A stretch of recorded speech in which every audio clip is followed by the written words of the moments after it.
आदरणीय साथियों, देश की स्थिति क्या है, आपकी जिम्मेवारी क्या है? देश की स्थिति ऐसी है कि हमारा देश सबसे बड़ा बेरोजगार देश है। हमारा देश में सबसे ज्यादा किसान संकट में है।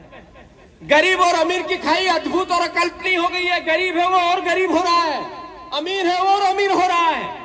हमारे देश के प्रधानमंत्री अमीरों के प्रधानमंत्री हैं।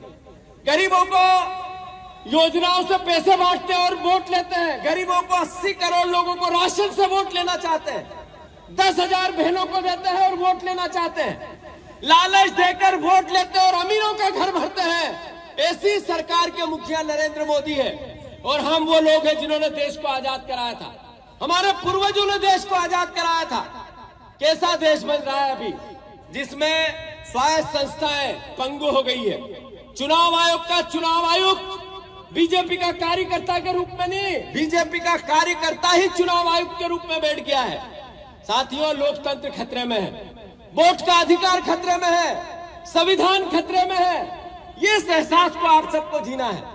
मैं आप सबसे आग्रह करता हूं, राहुल गांधी जो बात कहते हैं, राहुल गांधी जी जो बात करते हैं, जरूर पूरी मीडिया बीजेपी के साथ हो गई है, ये सच है। इसको कभी डर के बोलने की आवश्यकता नहीं है।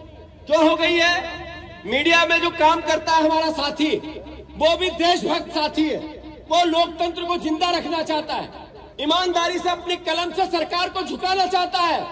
पर मीडिया हाउस जितने भी है, उनका जो आर्थिक जो बैलेंस है, जो उनके आर्थिक क्रियाकलाप है, जो उनकी रेवेन्यू मॉडल है, वो सरकार पे डिपेंडेंस हो गया है। उन पर जब सरकार पैसे देगी तब मीडिया अपना अखबार छाप पाएगा।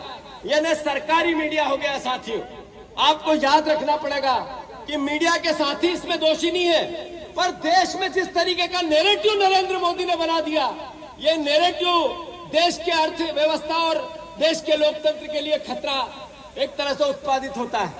मैं आप सबसे आग्रह करता हूं, इससे लड़ने की भूमिका आप सबकी है।